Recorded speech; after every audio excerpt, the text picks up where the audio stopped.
welcome you to our winter Bible class tonight. And we're looking at the book of the Covenant, the book of Exodus, chapter 21, and we were discussing, when our time elapsed, the matter of homicide, beginning in verse 12.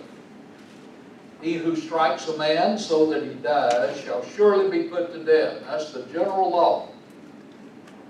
Strike someone, they die, death comes to you. That's based on Genesis 9. The life is in the blood. Whoever sheds man's blood, by man shall his blood be shed. And then there's a but. 13, however, if he did not lie in wait. That would indicate premeditated. He did not. But God delivered him into his hand, and that's what's called an act of God. Some violation of a law that God set in place in Genesis 1. Then I will appoint for you a place where he may flee. Now we have presumptuous homicide or premeditated homicide. That's where we are now in verse 14. If there's unintentional homicide, involuntary manslaughter, there'd be refuge for him to flee. I'll point for you a place where he may flee. Now you will put together other material as we read and give you the rest of that story. Then you have a contrast to the involuntary homicide.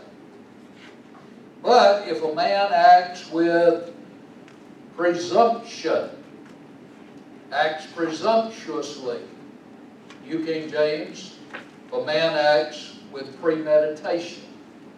That's how our law reads, premeditated murder. And you will know if you study law, American law is based on English law. And the King James Bible was a big influence on English law.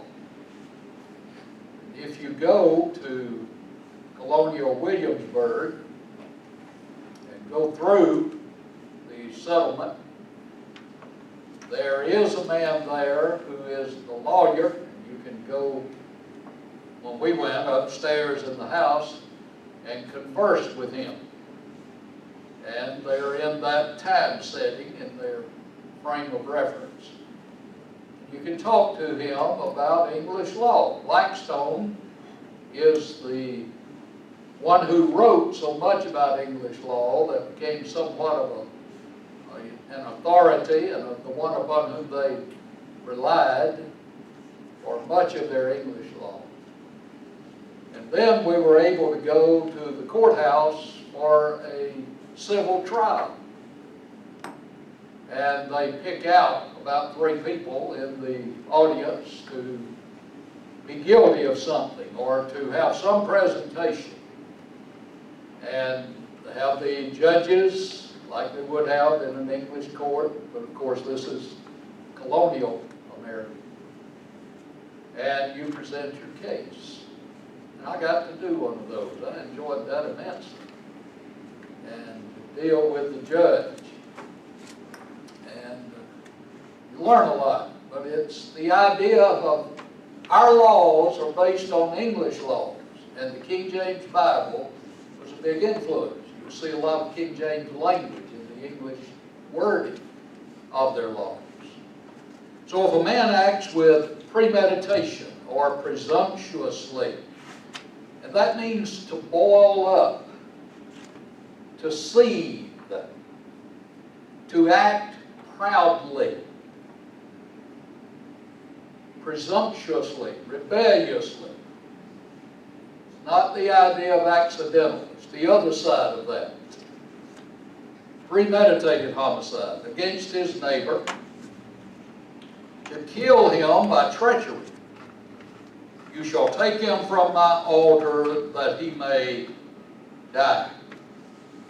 Now the definition of presumptuous homicide is if a man comes presumptuously upon his neighbor, or he premeditates to slay, to kill. And this word in the Hebrew, harag, implies ruthless violence, especially private violence, one on another. And the American Standard says he does so with guile, with trickery. So he intended to kill him all along, had a plan, had opportunity, had a motive. He worked the plan, and he carried out the homicide. And the punishment for premeditated murder, homicide, presumptuous homicide, is death. Now there are two things here that are presented. Number one, there would be no city of refuge for him. Go to Numbers 35.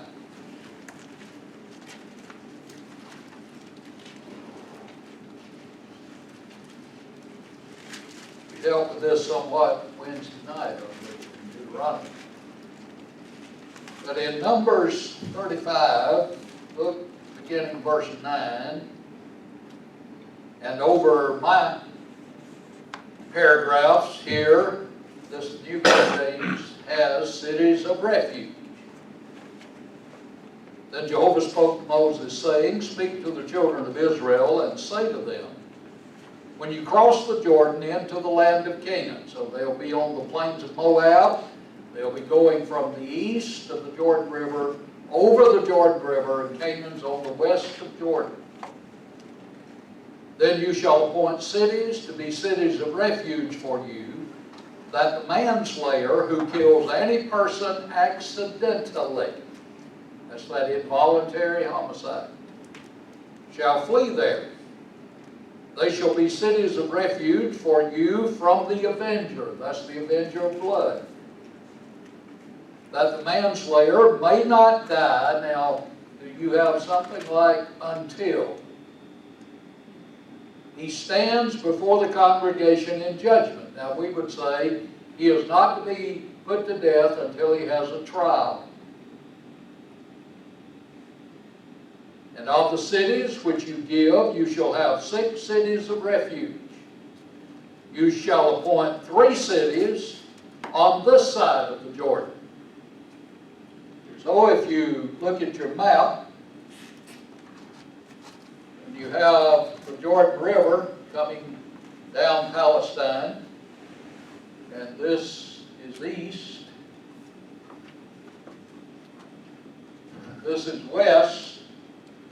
You'll have 3 cities here, and you'll have 3 cities here.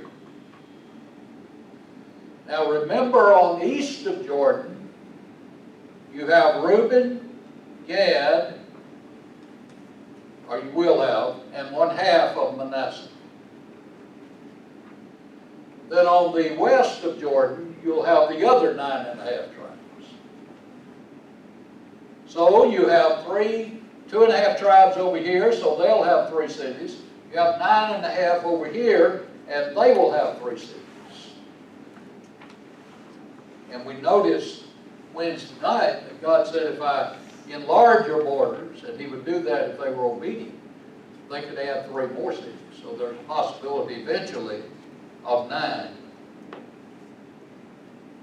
3 cities on this side of the Jordan, and 3 cities you shall appoint in the land of Canaan, which will be cities of refuge. These 6 cities shall be for refuge for the children of Israel, for the stranger and for the sojourner among them. Now that's an alien who is no proselyte. There's the sojourner who is living among them but does not set up residency. So you have a person passing through the land, and you have one just traveling with them and living among them but not becoming a permanent resident. Among them, that anyone who kills a person accidentally may flee there. Now notice, here you have Gentiles that are amenable to this law. But if he strikes him with an iron implement so that he dies, he's a murderer. That would indicate he did it on purpose. The murderer shall surely be put to death. And if he strikes him with a stone in the hand, by which one could die, and he does die, he's a murderer. The murderer shall surely be put to death. Or if he strikes him with a wooden hand weapon, by which one could die, and he does die, he's a murderer. The murderer shall surely be put to death. Now, when the Bible says something one time, that's sufficient, but when it says it more than one time, that's for emphasis. So you're emphasizing the murderer shall be put to death. Life is in the blood. Now in verse 19, the avenger of blood. So that's a family member who can avenge the victim. Himself shall put the murderer to death when he meets him. He shall put him to death. If he pushes him out of hatred, or while lying in wait, hurls something at him so that he dies, or in enmity he strikes him with his hand so that he dies, the one who struck him shall surely be put to death. He's a murderer.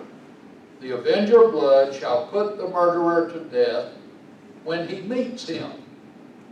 All right, drop down to verse 30. Whoever kills a person, the murderer shall be put to death. Notice this. Now he's had a trial. On the testimony of witnesses. Witnesses, plural.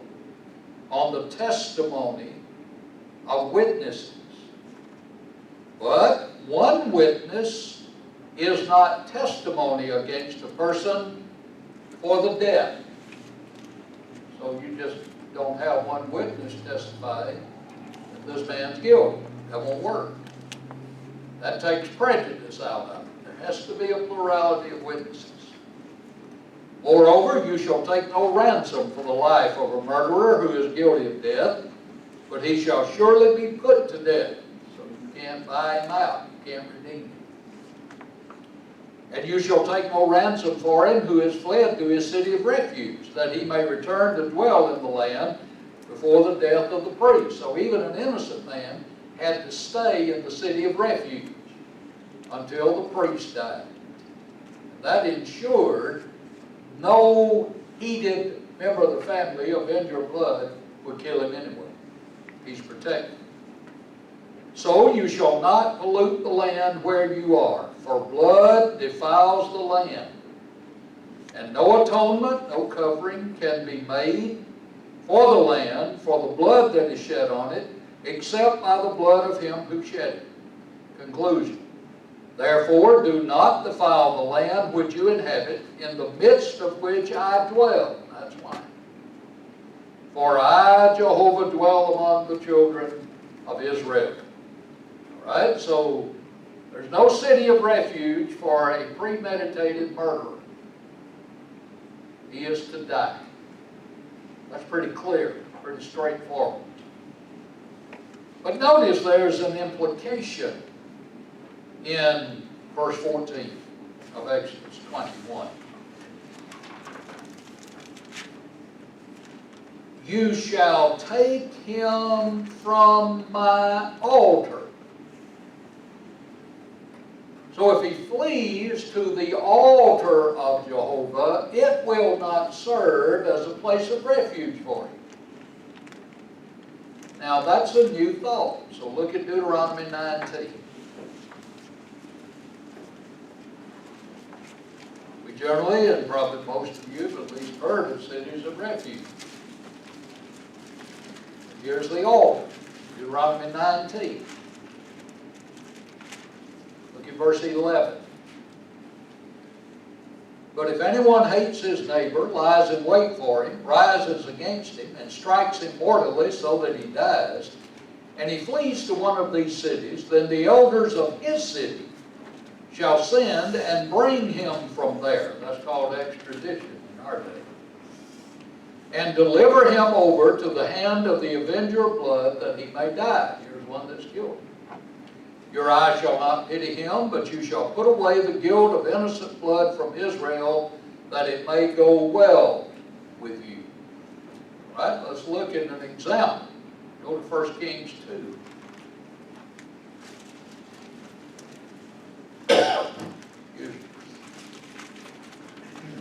1 Kings 2:28.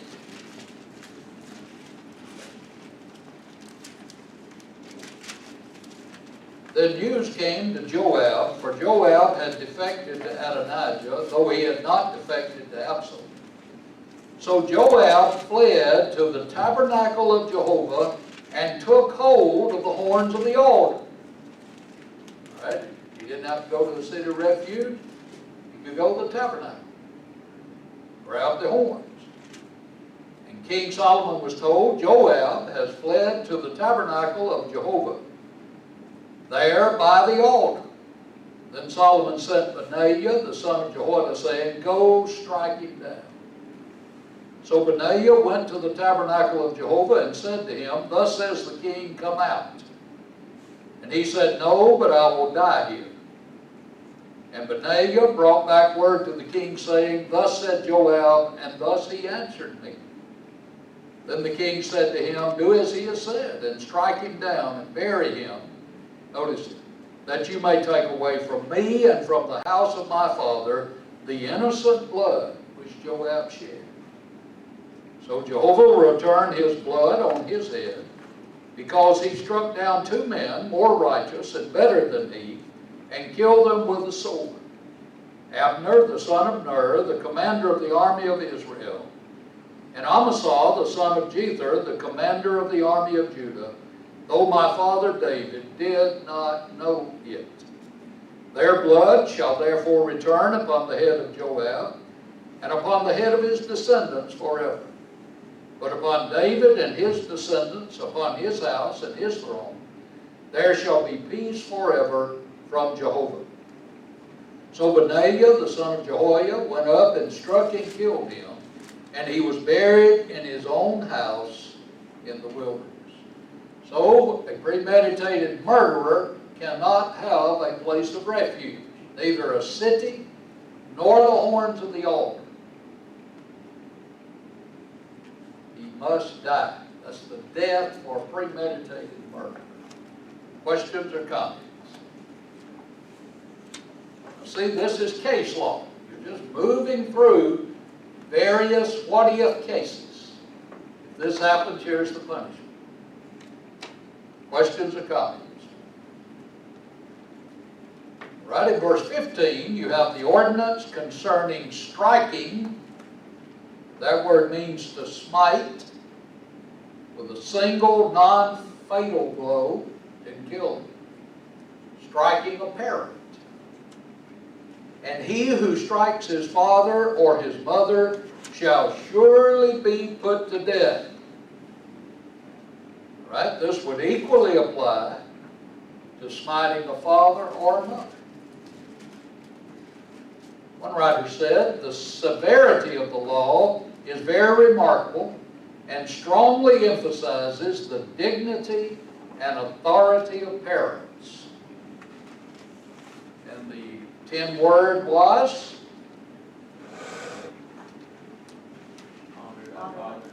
Honor your father and mother. Striking them is not honoring them. So the punishment is death.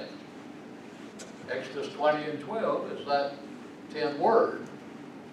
Word of the 10 words.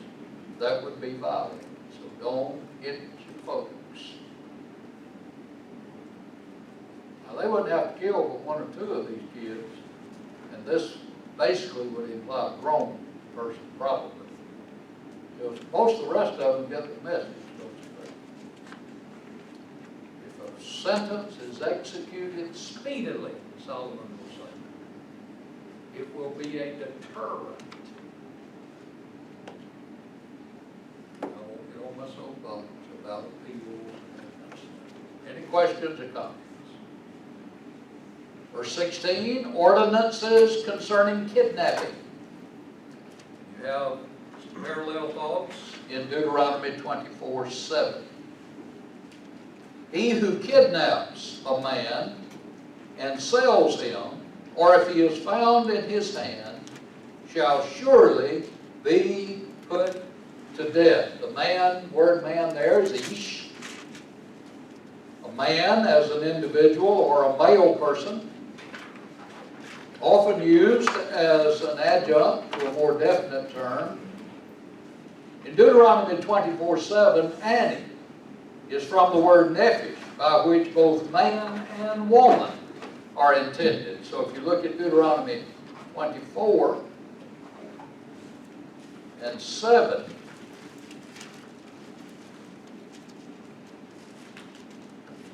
if a man is found kidnapping, stealing any of his brethren, any of the children of Israel, and mistreats him or sells him, then that kidnapper shall die, and you shall put away the evil from among you. Now, there are reasons for kidnapping. Deuteronomy 24:7 here kidnaps any of his brethren and mistreats or sells. Verse 16 of Exodus 21, he who kidnaps a man and sells him. Right, go to 1 Timothy chapter 1.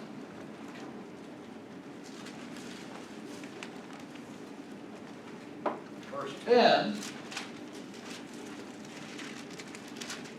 talking about the law is not made for a righteous person, and then he lists unrighteous persons.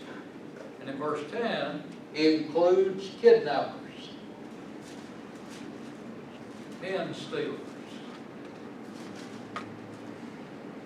Now there are two reasons for kidnapping mainly. Some kidnap men in order to sell them. Now we read that Nimrod did this. And Joseph's brothers did this. And had they lived under the law of Moses, they could have been put to death.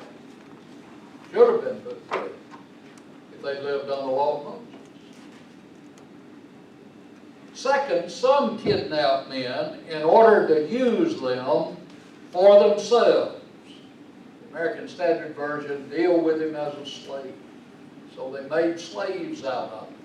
This would be their brethren. Kidnapping their brethren to make slaves out of them. Deuteronomy 24:7 says. The punishment for kidnapping is death. And the word of the 10 words violated would be 2015, you shall not steal. They're stealing men. That's the marginal reading in the New King James in Deuteronomy 24:7. Steal, kidnap. Questions or comments? This is pretty cut and dry. But it's laying the foundation for the rest of your Old Testament with Israel. All right, and then in verse 17, you deal with the ordinance concerning cursing, make light of, trifling with, make vile, despise, dishonor, lightly esteem, vilify, revile, apparent. He who curses father or his mother shall surely be put to death. Now, if you turn to Deuteronomy 27 and verse 16, the New King James says, cursed is he who treats his father or his mother with contempt. The American Standard, he that setteth light by, to hold in contempt. We would thin out the young people population if this law were still in effect. At least some whom I know. Hold them in contempt. When you get to Matthew 15, Jesus deals with this law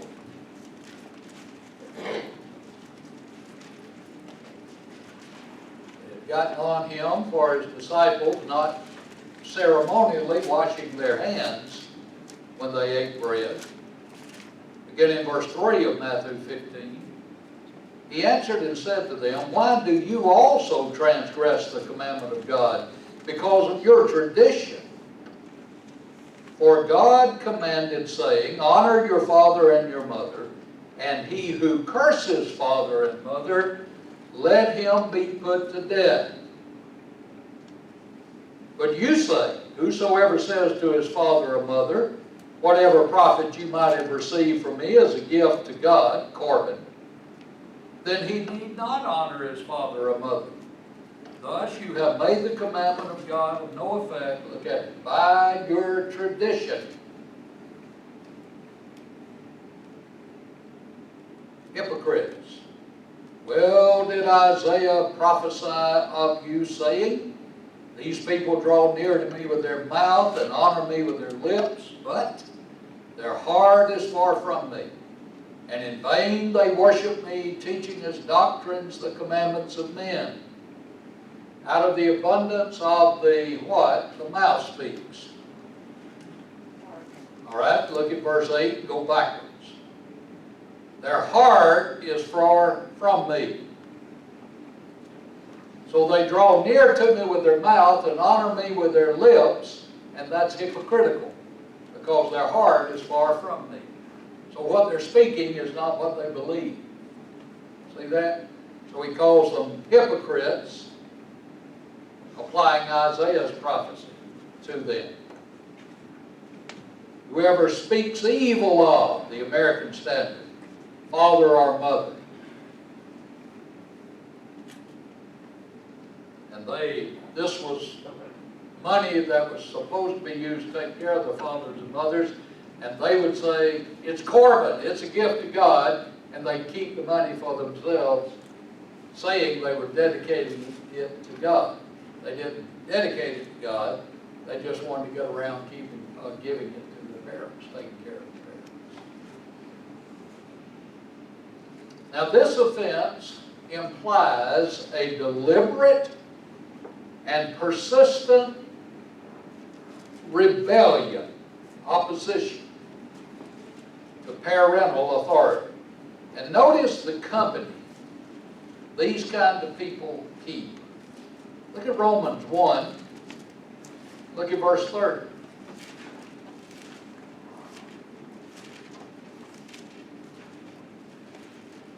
Verse 28 says, "Even as they did not like to retain God in knowledge, God gave them over to a debased mind to do those things which are not fitting, being filled with all unrighteousness, fornication, wickedness, covetousness, maliciousness, full of envy, murder, strife, deceit, evil-mindedness, whisperers, backbiters, haters of God, violent, proud, boasters, inventors of evil things, disobedient to parents." Look at the company people who are disobedient to parents keep. Go to 2 Timothy 3. Paul will speak to this matter in the latter days.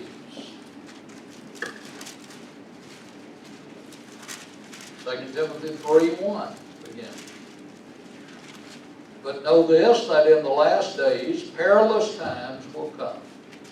For men will be lovers of themselves, lovers of money, boasters, proud, blasphemers, disobedient to parents, unthankful, unholy, unloving, unforgiving, slanderers, without self-control, brutal, despisers of good, traitors, headstrong, haughty, lovers of pleasure rather than lovers of God." Now look at it. "Having a form of godliness." What is that? Having a form of godliness. For God. All right, you play in church. You play in religion. but denying its power, and from such people turn away. Don't you be running with them. For of this sort are those who creep into households and make captives of gullible women, loaded down with sins, led away by various lusts, always learning and never able to come to the knowledge of the truth. And then he gives two examples. Now, as Jannes and Jambres resisted Moses, which if you resisted Moses, you were resisting God. So do these also resist what? The truth. Men of corrupt minds, disapproved concerning the faith. You may have reprobate concerning the faith. But they will progress no further, for their, look at it, folly will be manifest to all, as theirs, Jannes and Jambres, was also. Their folly was shown to be what it was. So here's persistent opposition to parents, and God said on the law that will not be tolerated. Honor your father and mother. Now the punishment for cursing parents was death. When we get to the 20th chapter of the book of Leviticus, and in verse 9, for everyone who curses his father or his mother shall surely be put to death. He has cursed his father or his mother, his blood upon him. He's brought upon himself the death penalty. And then in Deuteronomy 21, to the new generation. Deuteronomy 21, beginning verse 18. And the New King James I have has over 18 to 21, the rebellious son. If a man has a stubborn and rebellious son, now here's the definition of stubborn and rebellious, who will not obey the voice of his father or the voice of his mother, and who, when they have chastened him, will not heed them. Now there's your definition of stubborn and rebellious. Then his father and his mother shall take hold of him and bring him out to the elders of his city, to the gate of his city. And they shall say to the elders of his city, this son of ours is stubborn and rebellious. He will not obey our voice. He is a glutton and a drunkard. Then all the men of his city shall stone him to death with stones. So you shall put away the evil from among you. Now notice it. And all Israel shall hear and fear.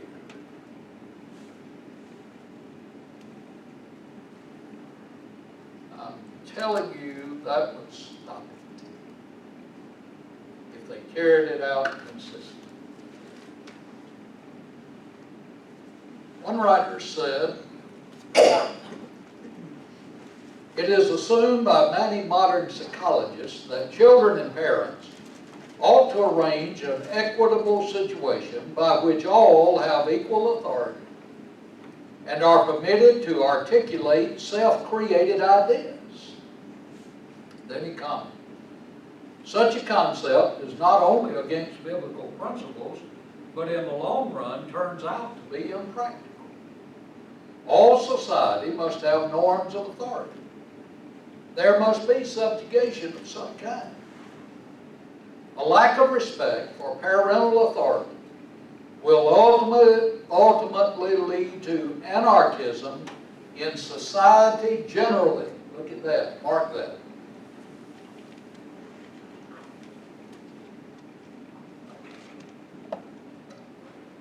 If children won't obey their parents, they won't obey any other kind of authority. Continues, as society would have it today, many children are raising their parents, and the immediate product is something less than desirable. Juvenile delinquency was never tolerated in the Old Testament. In fact, on some occasions it incurred the death penalty.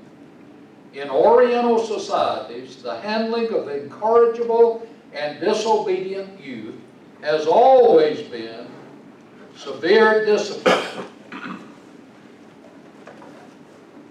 I won't get on my soapbox, but that is not time out.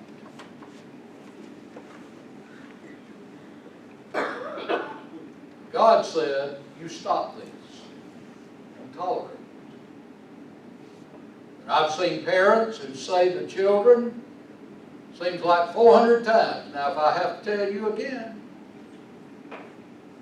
and those children know that doesn't mean a thing in the world. Because they keep on telling. Sometimes, after I'm perturbed, I get somewhat tickled with these modern day parents. And they start 1, 2. Okay, you can count. That child knows that doesn't mean a whole lot. My parents didn't count. I don't think they knew how. They just acted. And that stopped. So here is the matter of striking a mother or a father. It's short, I believe.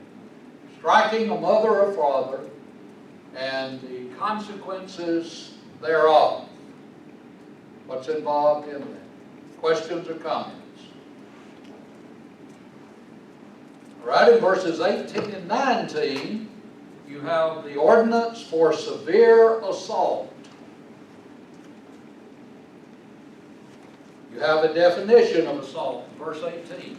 If men contend with each other, and one strikes the other with a stone or with his fist, and he does not die, but is confined to his bed, if he rises again and walks about outside with his staff, then he who struck him shall be, the New King James says, acquitted, exempt from punishment.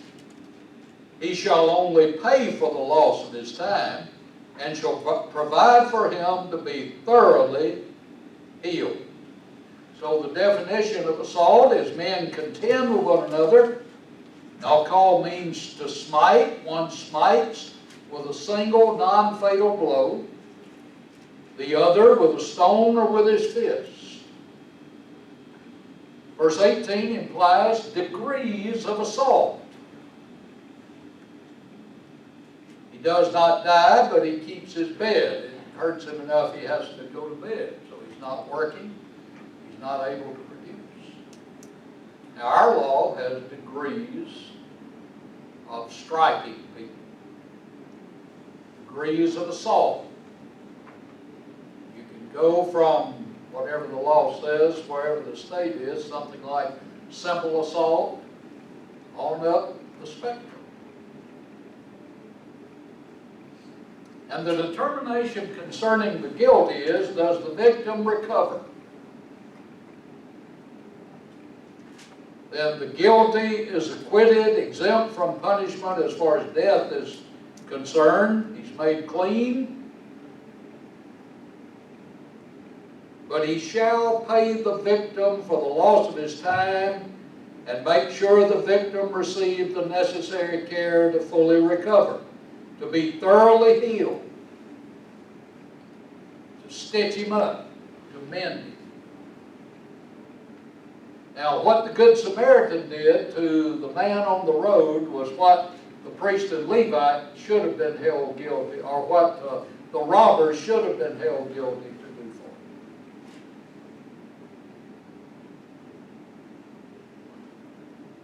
him. Under the law, and the law was in effect when that story was told, Luke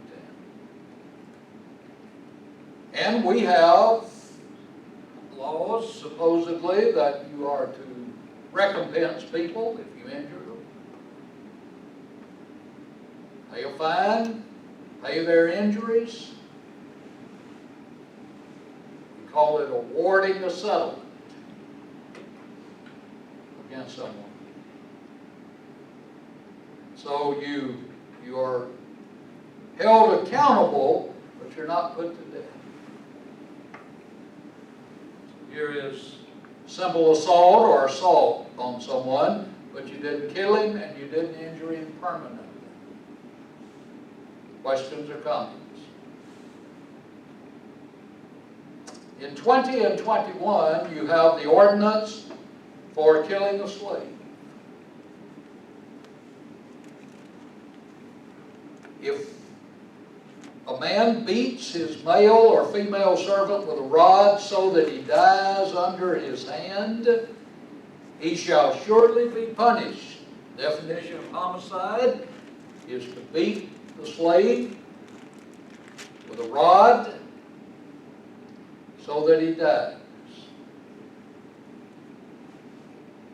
Determination of the guilt is he shall surely be punished. Notwithstanding, if he remains alive a day or two, he shall not be punished. Now here's the law of the culture. For he is his property. The servant is considered money of the master. Money is put for that which is acquired by the slave. He's considered to be his property. Now, if you turn to Leviticus 25, now this is the culture under which the law of Moses operated. Leviticus 25, 44. Again. And as for your male and female slaves whom you may have from the nations that are around you, from them you may buy male and female slaves. Moreover, you may buy the children of the strangers who dwell among you, and their families who are with you, which they beget in your land, and they shall become your property. And you may take them as an inheritance for your children after you, to inherit as a possession. They shall be your permanent slaves, but regarding your brethren, the children of Israel, you shall not rule over one another with vigor. So you can buy slaves from the Gentiles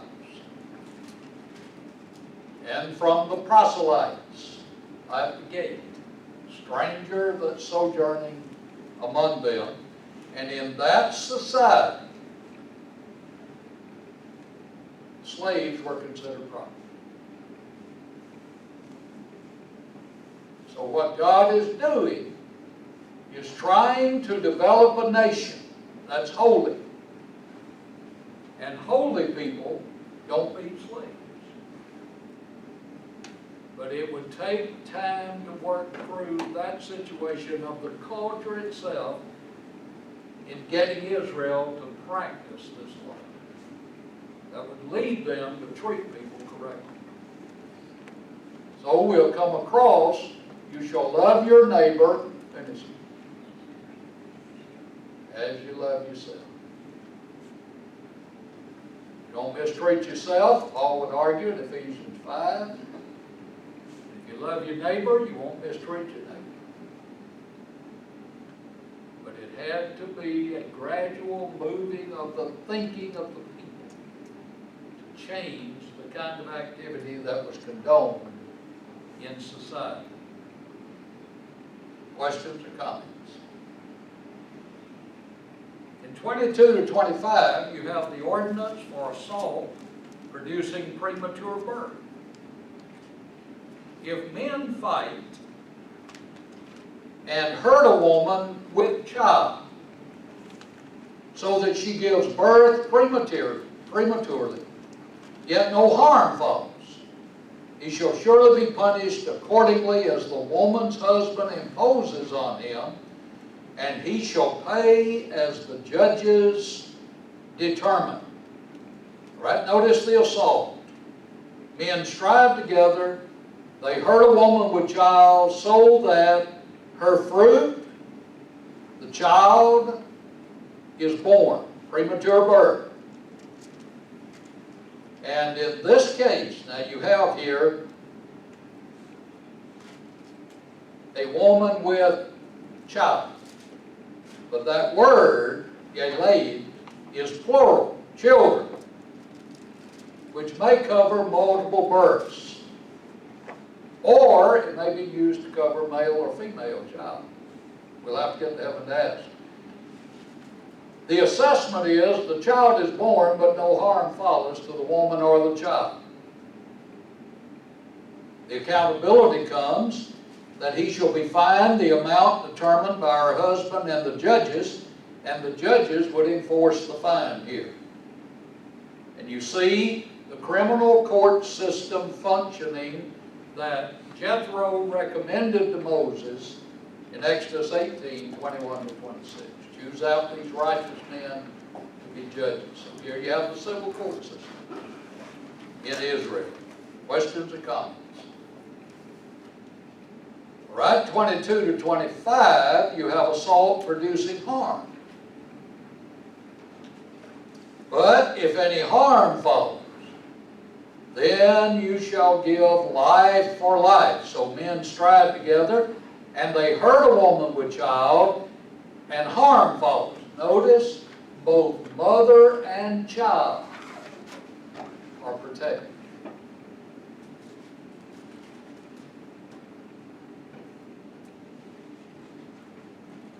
But if any harm follows, then you shall give life for life, eye for eye, tooth for tooth, hand for hand, foot for foot, burn for burn, wound for wound, strike for strike. All right, life is nephesh. Nephesh shall go for nephesh. Nephesh is the word translated soul. You may have soul for soul. Look at Leviticus 24.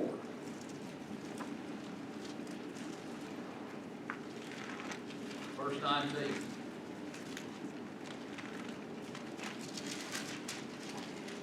Again.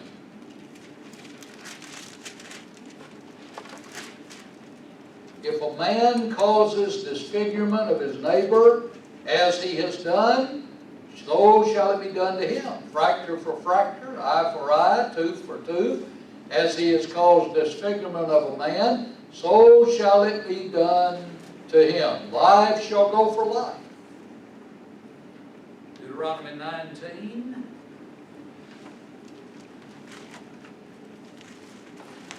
Verse 21. Your eye shall not pity, life shall be for life, eye for eye, tooth for tooth, hand for hand, foot for foot. All right? Think about what takes place. There you have eyes and teeth, and the man says this shipment is going to the Middle East, I presume, where that law would be in effect. Eye shall go for eye. Turn to Matthew 5. Now Matthew 5 is a part of what?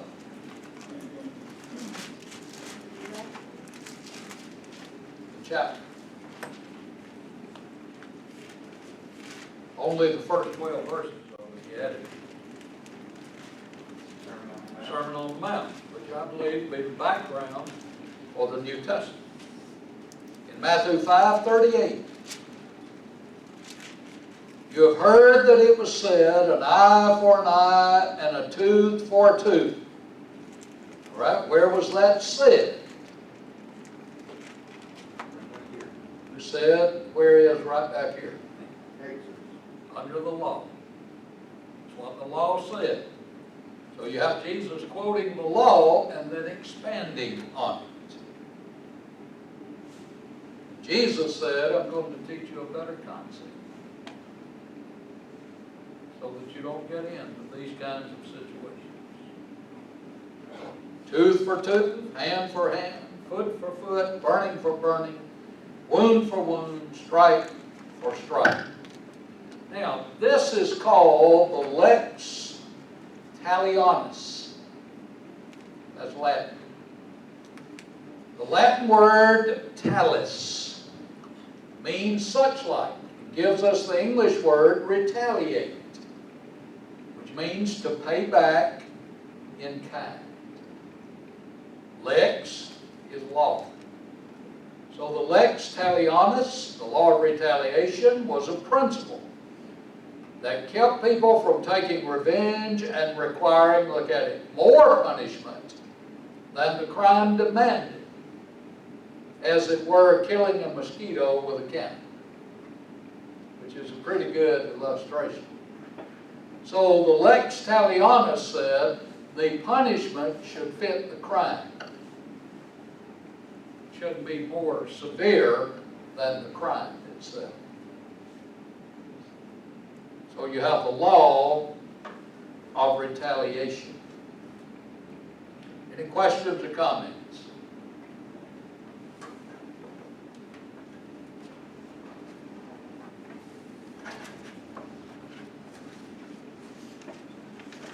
Now, I'm going to give you assaults on the text.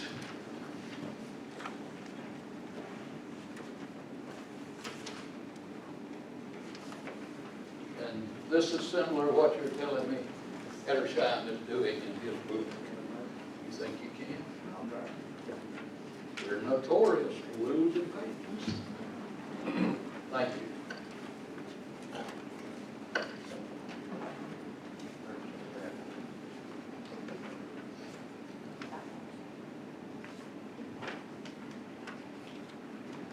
Right, here is how some people assault this text.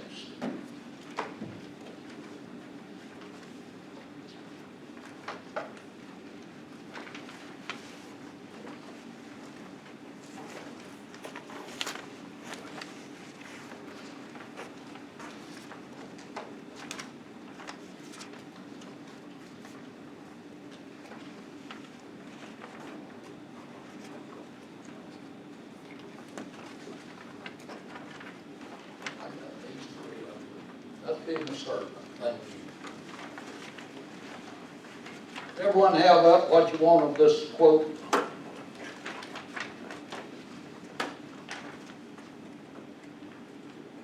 Hebrew and Old Testament scholar Bruce K. Walke makes several assumptions, mark that, suggesting that abortion was permissible for the Jewish people under the old law.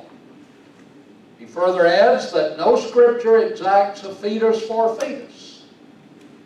He states the law plainly exacts if a man kills any human life, he will be put to death. Leviticus 24:17.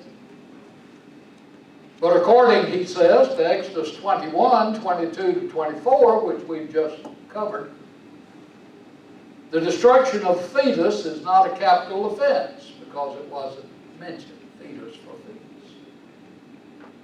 Therefore, he concludes that God does not regard the fetus as a soul, no matter how far gestation has progressed. Untrue. Now, that was written in 1968.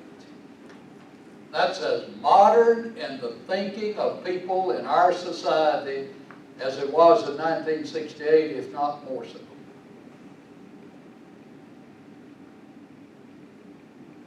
Jewish Rabbi Shira Stern presented the view if two men are fighting and the struggle injures a pregnant woman so that she miscarries, a monetary fine may be imposed. Such, however, was not viewed as a capital case. The implication must be that the fetus was not a human being with rights comparable to an adult person. Have you heard that? Fetus is not a human being. Several translations limit the harm in these verses to the woman, Revised Standard Version and the New American Standard Bible. Notice carefully the New American Standard Translation. Now, the New American Standard was a pitiful attempt to update the wording of the American Standard of 1901. Here's what it says. Should be and. If men struggle with each other and strike a woman with child so that she has a miscarriage, yet there is no further injury, he shall surely be fined, as the woman's husband may demand of him, and he shall pay as the judges decide. But if there is any further injury, then you shall appoint as a penalty life for life. This translation explicitly states that the baby is lost and that it was a non-viable fetus, since that is the meaning of the term miscarriage. It also infers that no further injury is to be limited to the woman alone. Therefore, the non-viable fetus does not have human status. Furthermore, this rendering would have no application to the viable fetus that dies as a result of a blow sustained in a similar altercation. If the New American Standard Bible translators, however, were using miscarriage freely to include the loss of a viable fetus, then the translation supports Walke's assertion that the Old Testament does not teach that the fetus has a soul during any period of gestation. All right? There are the arguments that are made, and that's as up to date as Planned Parenthood could be today. That's the arguments they make. Some of them. Now, how are we going to answer? First of all, there is no feminine pronoun following harm in verses 22 and 23 to limit the reference to the woman. It does not say, and yet no harm to her fathers, or if any harm to her fathers. Revised Standard Version translators, without market textual justification, limit the harm to the woman by adding the words, the one who hurt her. Next, the word further is not in the Hebrew text, and the New American Standard Bible acknowledges this fact by putting the word in italics. If it's not in the text and it is not needed, why put it in there? Its addition is admission that the word is necessary to support the view that there was a miscarriage in verse 22 and the injury applies only to the woman. However, the Hebrew text is explicit. There is no injury. Again, the NASB and RSV add the word miscarriage, which is not in the Hebrew text. The usual words to convey a miscarriage are shakal, nephel, and meth. These terms are clear in their respective contexts. If Moses wished to state clearly that a miscarriage was intended, he could have easily done so. Noted Hebrew scholar Walter C. Kaiser, Jr. has observed that it is, quote, a gross error, either by translation or by means of a commentary, to argue that a miscarriage is suggested in this passage. Jack W. Cottrell declared, there's absolutely no linguistic, that is, comes from the language, justification for translating verse 22 to refer to a miscarriage. Now, this is a case of having a position and reading it into the text. Again, if the NASB and RSV are correct, the lost child has, instead of human value, only a relative value that is determined by the judges. Fifth, the Hebrew word yeled, which is rendered freely as fruit, miscarriage, and premature birth, is translated literally in the NASB margin as children. The complete clause is therefore rendered, her children come out. The exact form occurs in verse 4 of this chapter. Actually, this expression is elsewhere always translated, either her children or her sons, and he gives the references. The Standard Hebrew Lexicon cites Exodus 21:22, stating that the plural equals offspring. It seems an unfair assumption to suggest that the Hebrew intended to refer to a non-viable fetus as opposed to a viable one. 6, the NASB alternate translation, an untimely birth occurs in the margin, is certainly more defensible than miscarriage. Further, the term depart, used in the American Standard Version, does not demand a miscarriage either. Although the Hebrew word occurs in Numbers 12:12 in reference to a stillborn, it is specifically stated that it is dead. This idea certainly is not inherent in the verb. It is used of a live birth in the rendering come forth in Jeremiah 20:18. Finally, the term harm usually refers to serious injury and specifically death. He gives the references in Genesis. 7, the language does not therefore imply a stillborn or miscarriage. The language of the original text is customarily used of live births, and one may confidently conclude that a premature birth is in view. Because the injury is not specifically limited to her, and it is not asserted in the text that the baby is already dead, then the injury in both verses must refer to the mother and the baby. 8, John Hannah observes the unborn fetus is viewed in this passage as just as much a human being as its mother. The abortion of a fetus was considered murder.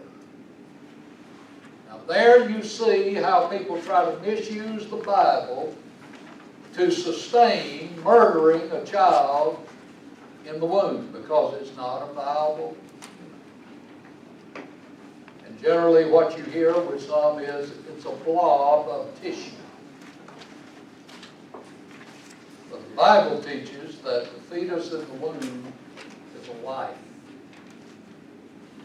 And to murder that fetus is to murder. That's what abortion is. And the Bible will not support or sustain abortion. Questions or comments? Let's take 10.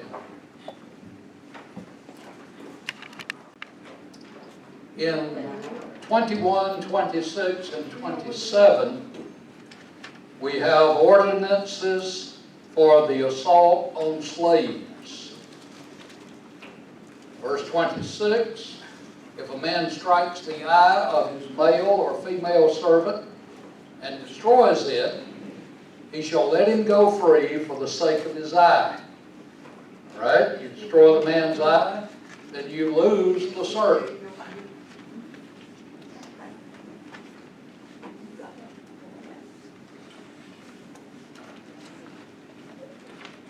You okay if I go ahead?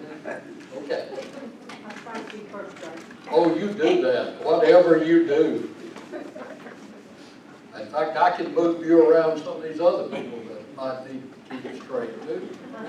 We'll just move you around to keep this one, keep that one. And if he knocks out the tooth of his male or female servant, he shall let him go free for the sake of his tooth. Now, you think about what you're going to lose before you fly off the handle and do something. That'd do us all good, wouldn't it? Think ahead to that kind of thing. All right, then we move to property ordinance for injuries done by cattle to slaves and free men, 28 to 32. In 28, you have the accidental goring by an ox. If an ox gores a man or a woman to death, then the ox shall surely be stoned, and its flesh shall not be eaten, but the owner of the ox shall be acquitted. So notice, male and female are on the same level here.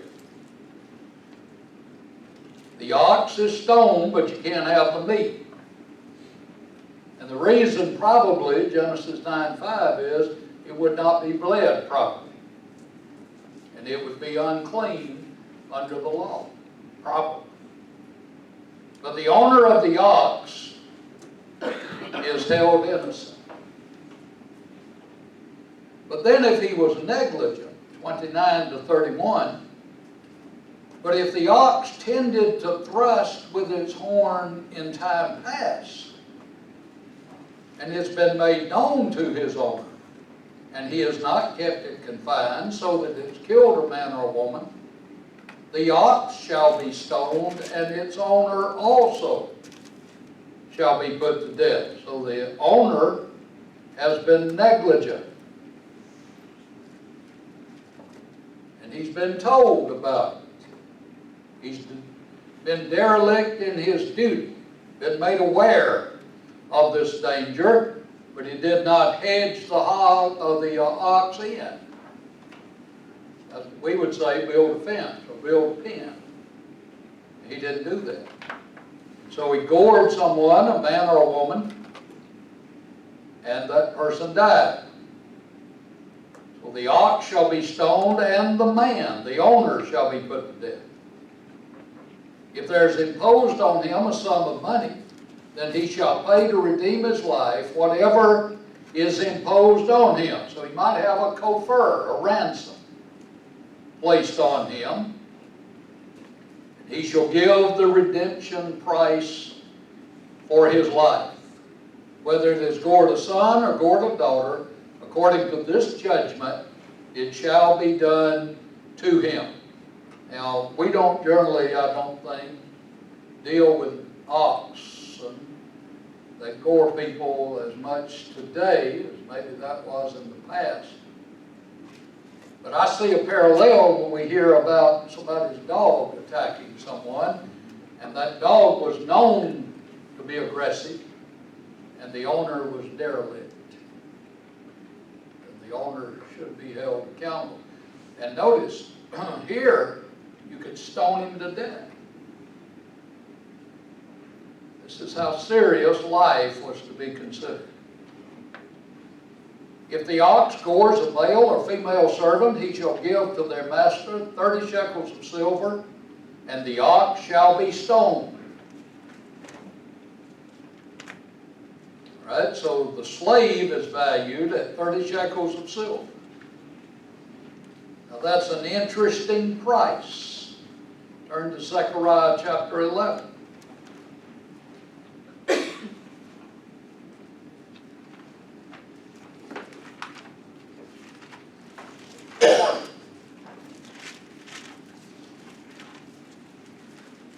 Zechariah 11, verse 12. Then I said to them, if it is agreeable to you, good in your sight, give me my wages, and if not, refrain. So they weighed out for my wages 30 pieces of silver. All right? With that in mind, turn to Matthew 26.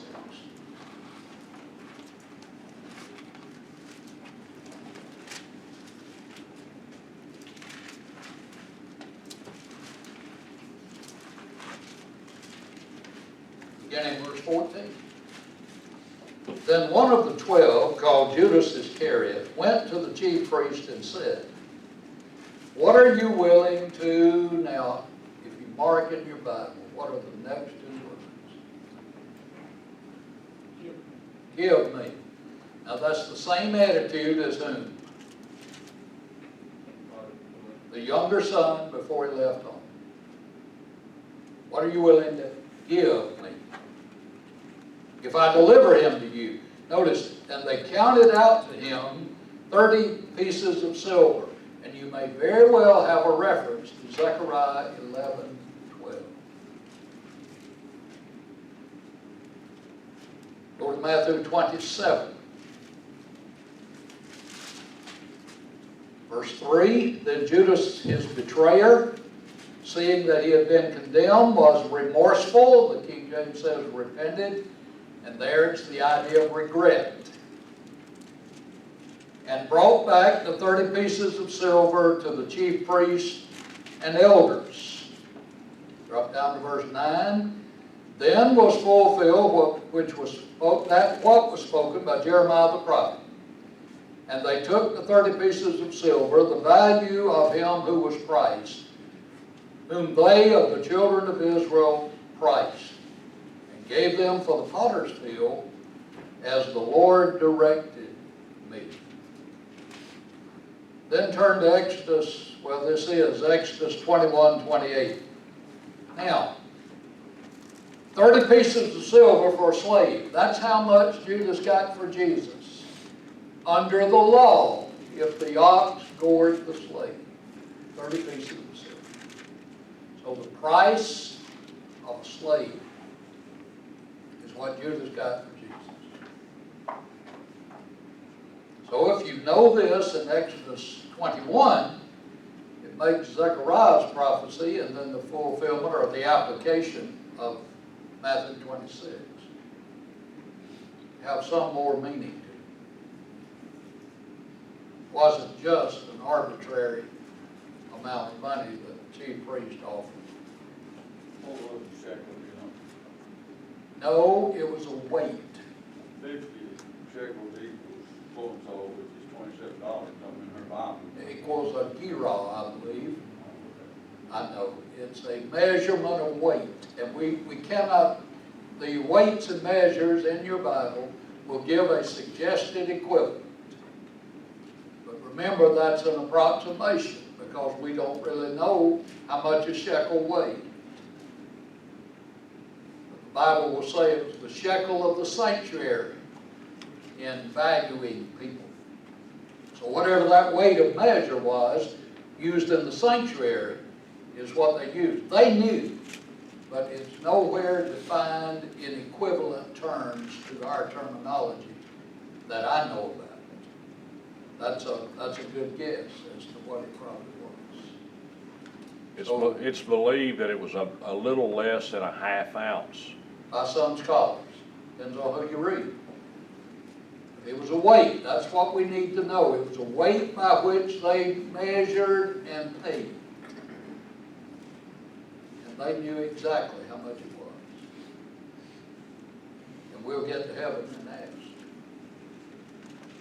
Find out, because unless the Bible tells us, then all we can do is approximate and guess based on whatever we can read in secular history during that time period. But good question. Sorry I don't have a better answer, but the Lord didn't give me one. Anyone else? Now you see how cut and dried this law is. Really doesn't leave gray areas. Doesn't leave a lot of interpretation. It's, if this happens, do this. And that would make law so much easier, wouldn't it? It would like this.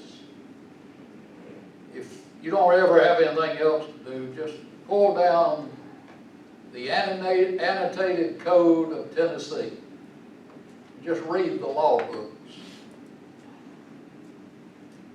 And you can see why folks can't figure out what needs to be done.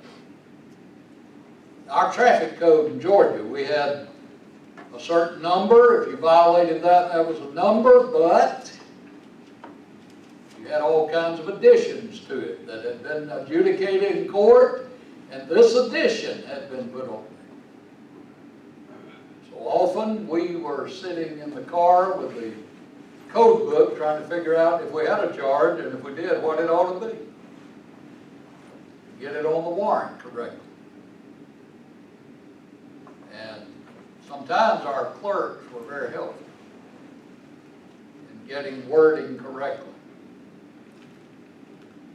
So think about what God did and then how man can make things so much harder to understand. All right, in verse 33 through chapter 22, verse 15, and you'll see it, what we have is 22:1, it just keeps right on. We have the rights of property. In 33 and 34, you have an animal falling into a pit. If a man opens a pit, or if a man digs a pit and does not cover it, and an ox or a donkey falls in it, the owner of the pit shall make it good, he shall give money to their owner, but the dead animal shall be his. So you dig a ditch, you dig a hole, you don't cover it, or you dig it and you uncover it, and the animal falls in, you're liable. Make good the animal. But you can have the dead animal because it was not polluted by murder in any way, so the meat can be eaten. You pay the person how much it was worth. Then, 35 and 36, you have an ox kills an ox. If one man's ox hurts another's so that it dies, then they shall sell the live ox and divide the money from it, and the dead ox they shall also divide. All right? So you have the one that killed the other. Sell it, divide the money. And then divide the meat.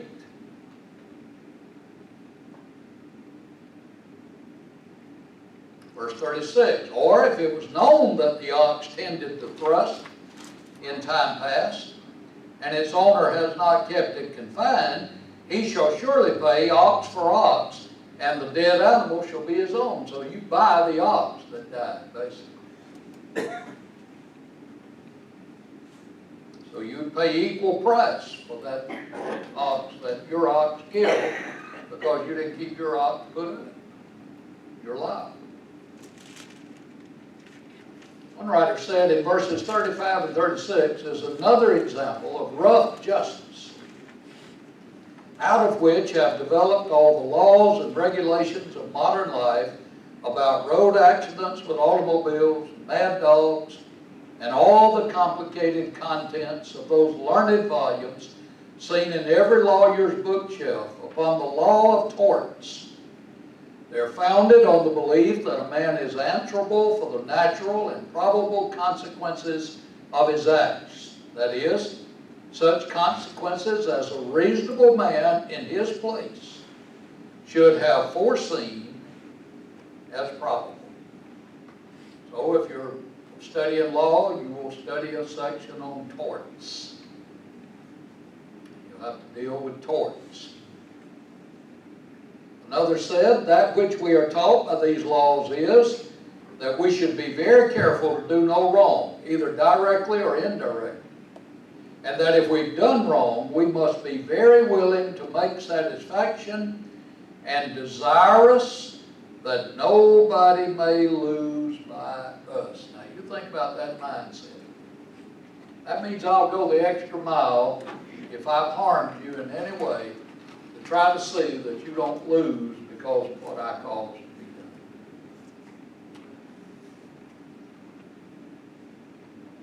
done. And my way of trying to operate in inviting guest speakers, for example, is I want to make sure that whomever comes to help us doesn't lose money by coming. My thinking is I'd rather overcompensate than under. I don't want anybody to be harmed by any action we do or I do. So there is the law of an ox and an animal. So you buy the animal if your ox was known to gore. Questions or comments?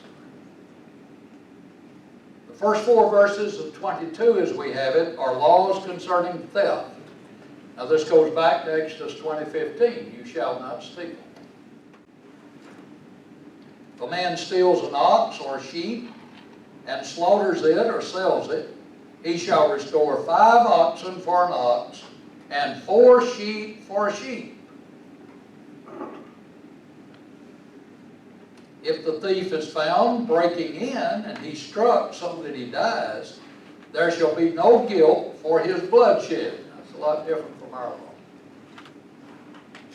Person stealing your property, you don't have a right to use deadly force unless you're in harm or you believe that you defend the fact that you fell in harm. If the sun is risen on him, there shall be guilt for his bloodshed. He should make full restitution. If he has nothing, then he shall be sold for his theft. if the theft is certainly found alive in his hand, whether it's an ox or donkey or sheep, he shall restore double. Excuse me. So let's look at these. The punishment. The thief must pay 5 oxen for an ox and 4 sheep for a sheep. All right, 2 Samuel 12, without turning there, concerns what? The man that had sheep and then the one man that had one little ewe lamb. And that's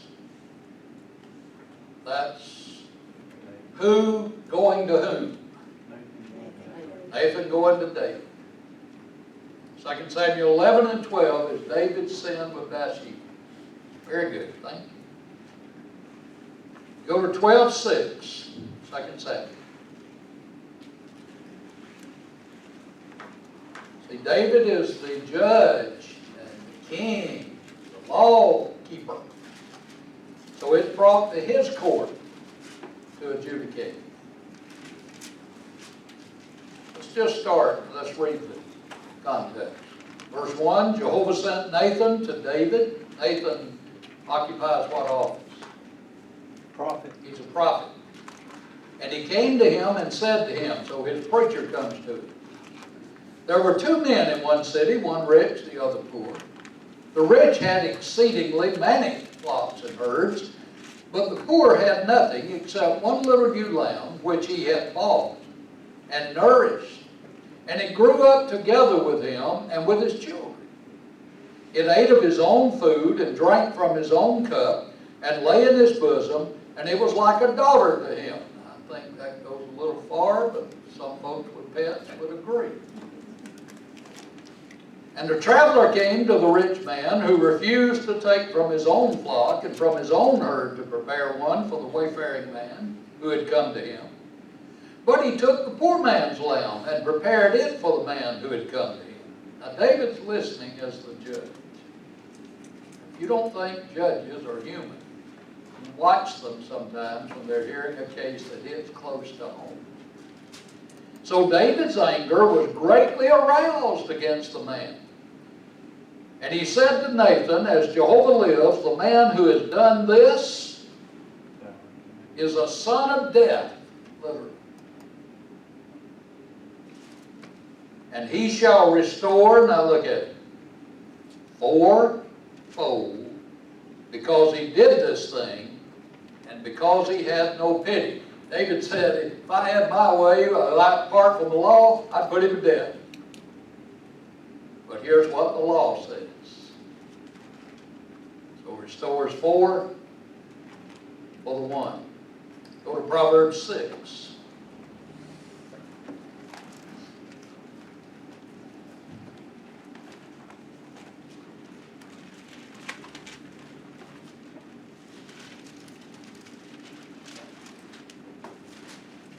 Verse 30,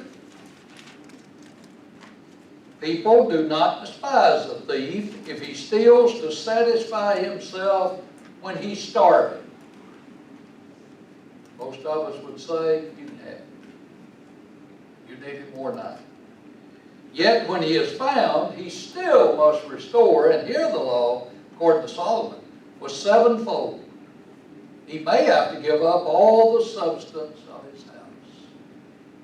You restore, even if you stole it because you were hungry. And then in Luke 19,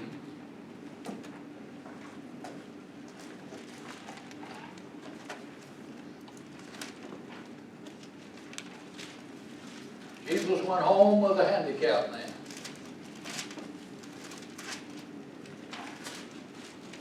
Verse 1, then Jesus entered and passed through Jericho. Now behold, a man named Zacchaeus, who was a chief tax collector. He was rich. And he sought to see who Jesus was, but could not because of the crowd, for he was of short stature. So he ran ahead and climbed up into a sycamore tree to see him, for he was going to pass that way.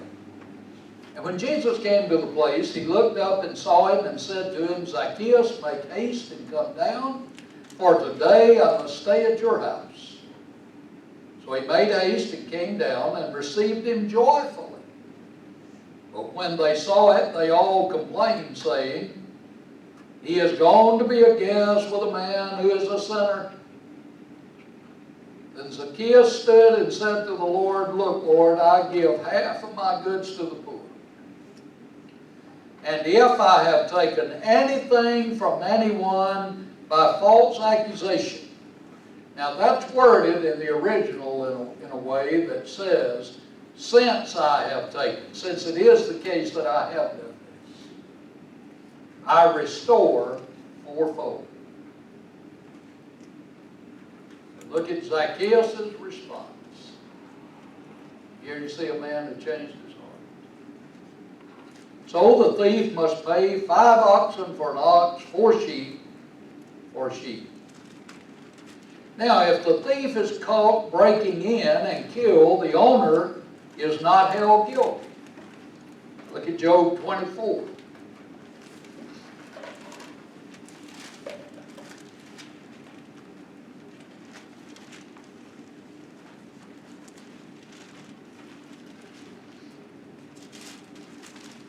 Job is answering. Job 24, verse 16.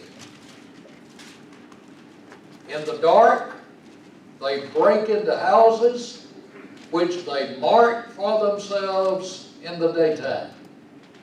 They do not know the light. So notice here people willfully breaking in. He breaks in and he's killed. The owner is not held liable. Look at Matthew 24. This is dealing with this idea of breaking in to steal. Now I'm talking about the second return, the second appearing of the Lord. Matthew 24:43. But know this, that if the master of the house had known what hour, the idea is what watch of the night, the thief would come, he would have watched and not allowed his house to be broken into. Then in 1 Peter 4:15, you have the same illustration.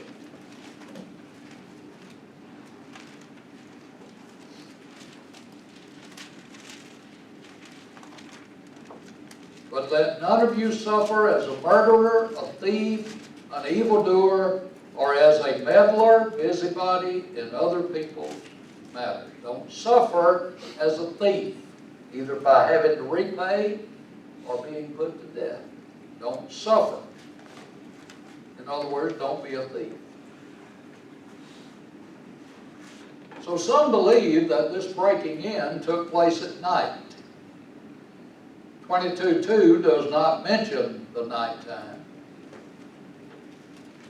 The contrast of 22:3, if the sun has risen on him, seems to indicate that it was.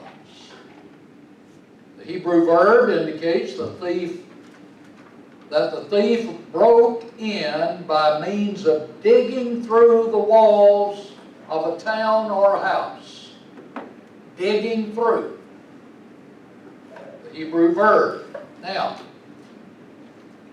get that definition in your mind and go to Matthew 6. Now, Matthew 6 is a part of what?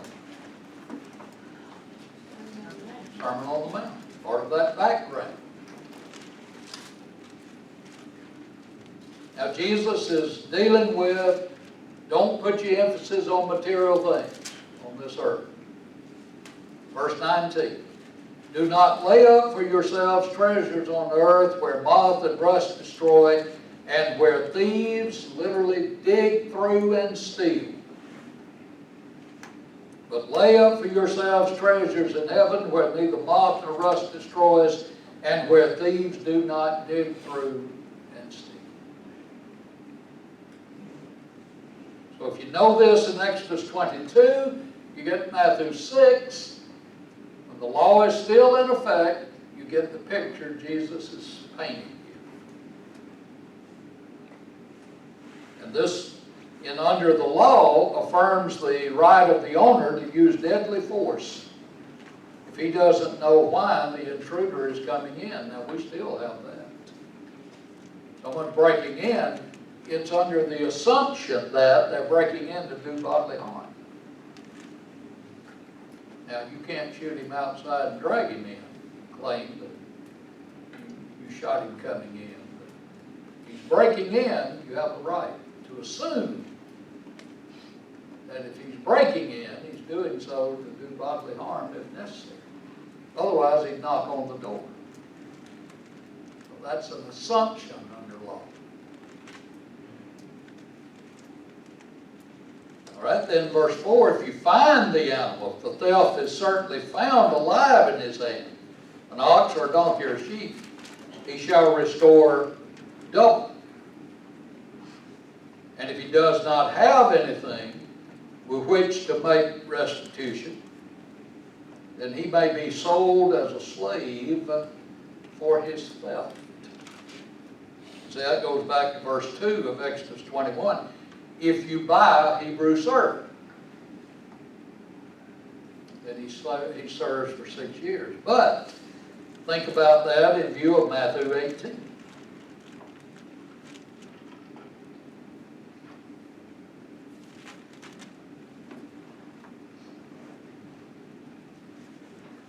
Begin in verse 21. Then Peter came to him and said, Lord, how often shall my brother sin against me and I forgive him? Up to 7 times? Peter had it worked out. That 8th time, I don't have to forgive him. Jesus said to him, I do not say to you up to 7 times, but up to 70 times 7. That would be no limit. Conclusion. Therefore the kingdom of heaven is like a certain king who wanted to settle accounts with his servants. And when he had begun to settle accounts, one was brought to him who owed him 10,000 talents. But as he was not able to pay, his master commanded that he be sold with his wife and children and all that he had, and that payment be made. Now here's your background in Exodus 22. The servant therefore fell down before him, saying, Master, have patience with me, and I will pay you all. Then the master of that servant was moved with compassion, released him, and forgave him the debt. Circle it.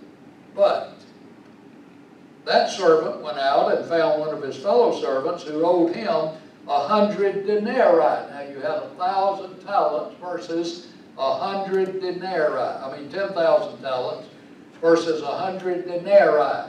That's like $1 million and a penny. That's your contrast idea. And he laid hands on him and took him by the throat, saying, Pay me what you owe. So his fellow servant fell down at his feet and begged him, saying, Have patience with me, and I will pay you all. That's exactly what he had said. And he would not, but went and threw him into prison till he should pay the debt.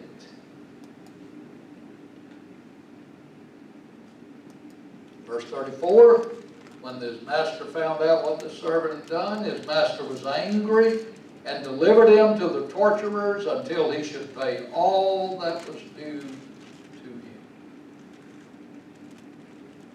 And the conclusion is, if you don't forgive, God won't forgive you. So here's the way you deal with debt. But notice, if you don't have anything, you can be sold and the money be used to pay the debt. Now, that's your background from Matthew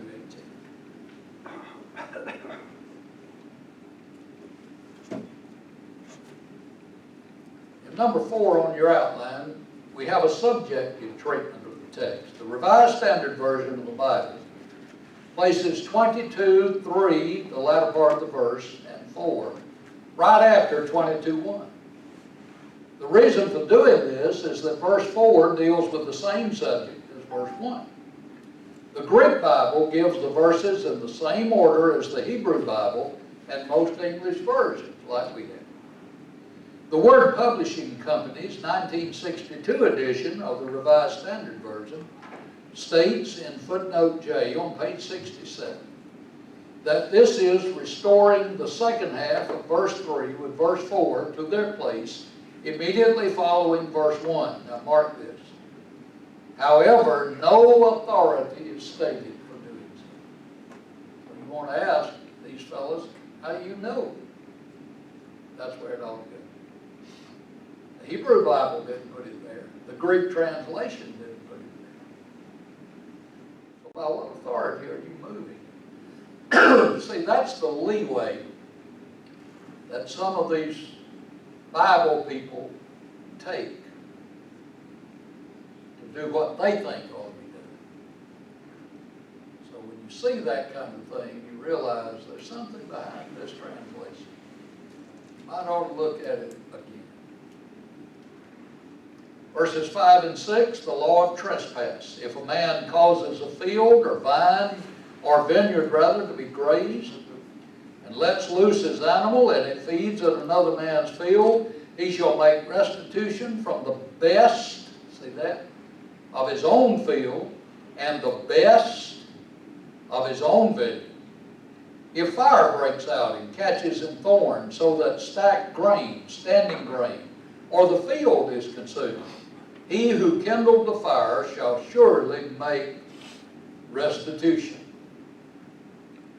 Notice this idea of giving the best that you have. You can't just give him off scouring that you have. Now, this matter of the fire getting out is interesting. Turn to Judges 15.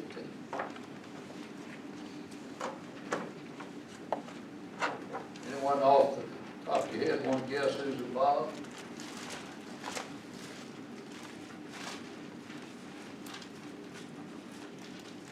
Samson. Judges 15:1, after a while, in the time of wheat harvest, it happened that Samson visited his wife with a young goat, and he said, "Let me go unto my wife into her room," but her father would not permit him to go in. Her father said, "I really thought you thoroughly hated her, and therefore I gave her to your companion. Is not her younger sister better than she? Please take her instead." That's an interesting comment from a father. It gives you an idea of the culture of that day. And Samson said to them, "This time I shall be blameless regarding the Philistines if I harm them." Then Samson went and caught 300 foxes. And he took torches, turned the foxes tail to tail, and put a torch between each pair of tails. When he had set the torches on fire, he let the foxes go into the standing grain of the Philistines, and burned up both the shocks and the standing grain, as well as the vineyards and olive groves. Then the Philistines said, "Who has done this?" And they answered, "Samson, the son-in-law of the Timnite, because he has taken his wife and given her to his companion." So the Philistines came up and burned her and her father with fire. Samson said to them, "Since you would do a thing like this, I will surely take revenge on you, and after that I will cease." So he attacked them hip and thigh with a great slaughter. Then he went down and dwelt in the cleft of the rock at Etam. So the burning of the field, see, that's what's under consideration back here. But notice in the period of the judges, what controlled how they lived? What did? What was right in their own mind. Every man did what was right in his own mind. That's stated twice in the last part of the book of Judges. So you see the apostasy of the nation, the third generation fell away.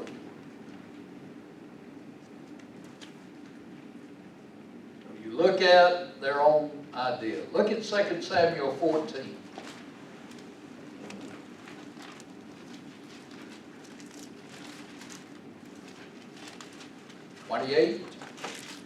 Absalom dwelt 2 full years in Jerusalem, but did not see the king's face. Therefore Absalom sent for Joab to send him to the king, but he would not come to him. And when he sent again the second time, he would not come. So he said to his servant, "See, Joab's field is near mine, and he has barley there.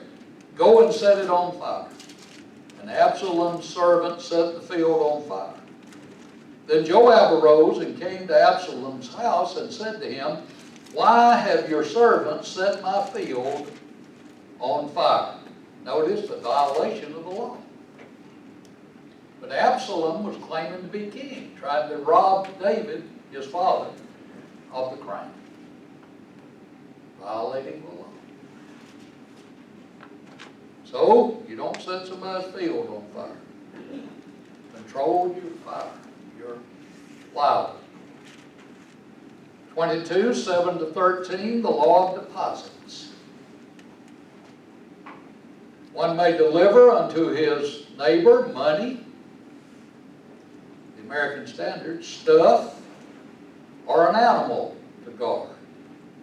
If a man delivers to his neighbor money or articles to keep, and it is stolen out of the man's house, if the thief is found, he shall pay double. Double would mean make compensation in full. If the thief is not found, then the master of the house shall be brought to the, what do you have there? Judges, that's Elohim.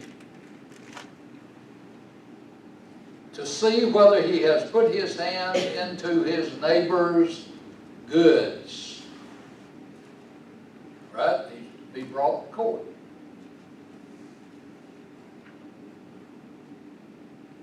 For any kind of trespass, whether it concerns an ox, a donkey, a sheep, or clothing, or for any kind of lost thing which another claims to be his, the cause of both parties shall come before the judges, Elohim, and whomever the Elohim condemns shall pay double to his neighbor. So the court determines if the one to whom the trust was given kept that, stole it. In the matter of trespass, that's the word pishal, the court is to decide what's to be done. If the court finds the one to whom the deposit was given is guilty, then he pays double. To be forgiven, he must bring a trespass offering.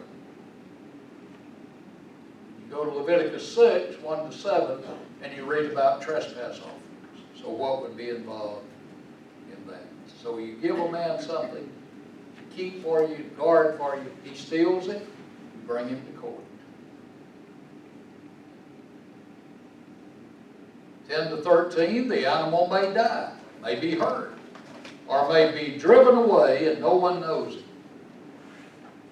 If a man delivers to his neighbor a donkey, an ox, a sheep, or any animal to keep, and it dies, is hurt, or driven away, no one seeing, then an oath of Jehovah shall be between them both, that he has not put his hand into his neighbor's goods, stolen it. And the owner of it shall accept that, and he shall not make it good. So, this happened, I didn't do it. You're not liable. You don't have to make it good. And here you have an oath. Let me quickly go to Hebrews 6:16, where you have the oath of confirmation, which is involved here.